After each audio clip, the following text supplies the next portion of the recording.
ഉദ്യോഗസ്ഥന്മാർക്കിടയിൽ ഇന്നല്ല കാലങ്ങളായിട്ട് തന്നെ വലിയ തോതിൽ അഴിമതി നിലനിൽക്കുന്നുണ്ട്. പൊതുപ്രവർത്തകന്മാർ എല്ലാ ഉദ്യോഗസ്ഥന്മാരുടെയും മുകളിലാണ് എന്ന് വിശ്വസിക്കുന്ന ഒരാളാണ് ഞാൻ.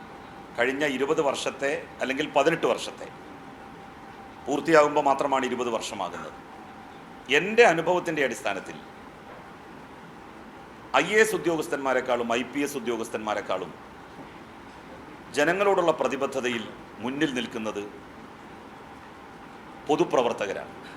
നാട്ടിലൊരു പ്രശ്നമുണ്ടായാൽ നാട്ടുകാർ ആദ്യം ചെല്ലുക അവിടുത്തെ ഏറ്റവും കൂടുതൽ ശമ്പളം വാങ്ങുന്ന സർക്കാർ ഉദ്യോഗസ്ഥൻ്റെ വീട്ടിലേക്കാവില്ല. ഏത് രാഷ്ട്രീയ പാർട്ടിയിലാണെങ്കിലും ആ പാർട്ടിയുടെ നേതാക്കന്മാരുണ്ടോ തങ്ങളുടെ നാട്ടിൽ, പൊതുപ്രവർത്തകരുണ്ടോ തങ്ങളുടെ നാട്ടിൽ എന്നാണ് ജനങ്ങൾ അന്വേഷിക്കുക. ആ നിലക്ക് പൊതുജനങ്ങൾക്ക് അല്ലെങ്കിൽ പൊതുപ്രവർത്തകർക്ക് ഒരു മേൽക്കൈ ഉദ്യോഗസ്ഥന്മാരെക്കാളും ഉണ്ടാവണം. അതാണ് ജനായത്ത സമ്പ്രദായത്തിൻ്റെ ബേസ് എന്ന് പറയുന്നത്. അത് ചില ഘട്ടങ്ങളിൽ ഉണ്ടായില്ല എന്നുള്ള അൻവറിൻ്റെ പരാതി ശരിയായിരുന്നു എന്ന് എനിക്കും ചില അനുഭവങ്ങളിലൂടെ തോന്നിയിരുന്നു. ഞാൻ ആ കാര്യം ബഹുമാനപ്പെട്ട മുഖ്യമന്ത്രിയോട് പറയുകയും ചെയ്തിരുന്നു. അദ്ദേഹം അത് ഗൗരവത്തോടെ തന്നെ ഉൾക്കൊള്ളുകയും അന്വേഷണത്തിന് ശക്തമായിട്ടുള്ള നീക്കങ്ങൾ നടത്തി മുന്നോട്ട് പോവുകയും ചെയ്തു. ഇടതുപക്ഷത്തിൻ്റെ ചേരിയിൽ കഴിഞ്ഞ 18 വർഷമായി ഞാൻ നിൽക്കുന്നു. 5 വർഷം മന്ത്രിയായിരുന്നു. ആ മന്ത്രിയായിരുന്ന ഘട്ടത്തിൽ വലിയ ആക്ഷേപങ്ങൾ, ആരോപണങ്ങൾ എനിക്കെതിരായി ഉയർത്തിക്കൊണ്ടുവരികയുണ്ടായി. സ്വർണ്ണക്കടത്തുമായി ബന്ധപ്പെട്ട്, വിശുദ്ധ ഖുർആൻ വിതരണം ചെയ്തതുമായി ബന്ധപ്പെട്ട്, ഭക്ഷ്യക്കിറ്റുകൾ റംസാനിനോടനുബന്ധിച്ച് വിതരണം ചെയ്തതുമായി ബന്ധപ്പെട്ട് വലിയ ദുരാരോപണങ്ങളാണ് അക്കാലത്ത് ഉയർന്നത്. അവയിലൊന്നും തന്നെ ഒരു തരിമ്പ് പോലും സത്യമുണ്ടായിരുന്നില്ല എന്ന് എല്ലാവർക്കും ബോധ്യമായതാണ്.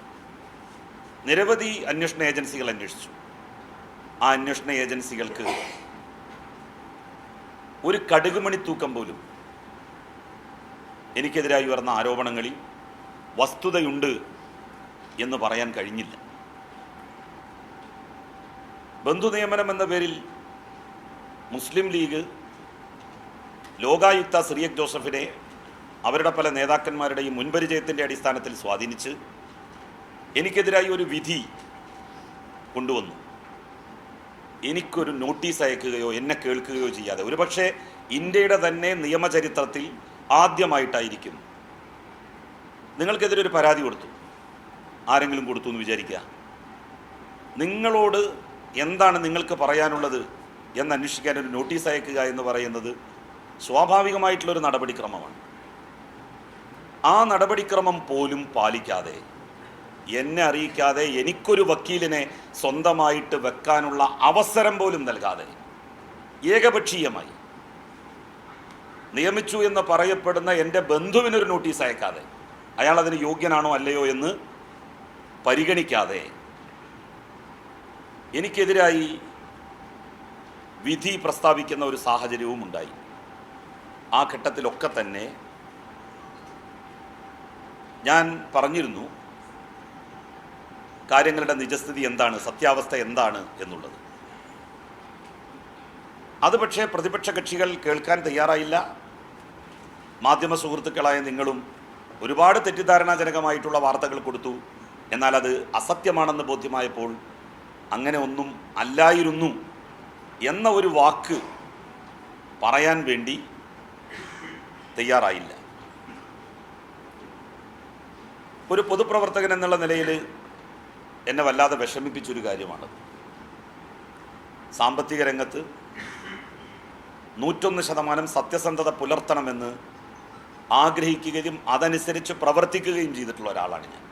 അങ്ങനെയുള്ള ഒരു പൊതുപ്രവർത്തകൻ ഇത്രമാത്രം സമൂഹമധ്യത്തിൽ താറടിക്കപ്പെട്ടിട്ട് അത് ശരിയായിരുന്നില്ല എന്ന നിലയിൽ നിങ്ങൾ എനിക്കെതിരായി കൊടുത്ത വാർത്തയുടെ ഗൗരവത്തിൻ്റെ ചെറിയൊരു ശതമാനം പോലും അതെല്ലാം തെറ്റായിരുന്നു എന്ന് പറയാൻ തുനിഞ്ഞില്ല. അതൊരു പൊതുപ്രവർത്തകൻ എന്നുള്ള നിലയിൽ എന്നിലുണ്ടാക്കിയ പ്രയാസം ഞാൻ നിങ്ങളെ ഈ സന്ദർഭത്തിൽ അറിയിക്കുകയാണ്. ശ്രീ പി വി അൻവർ പുതിയ പാർട്ടി ഉണ്ടാക്കുന്നു, അദ്ദേഹം മറ്റൊരു പ്ലാറ്റ്ഫോമിലേക്ക് പോകുന്നു എന്നെല്ലാമുള്ള വാർത്തകൾ പുറത്തു വന്നുകൊണ്ടിരിക്കുകയാണ്.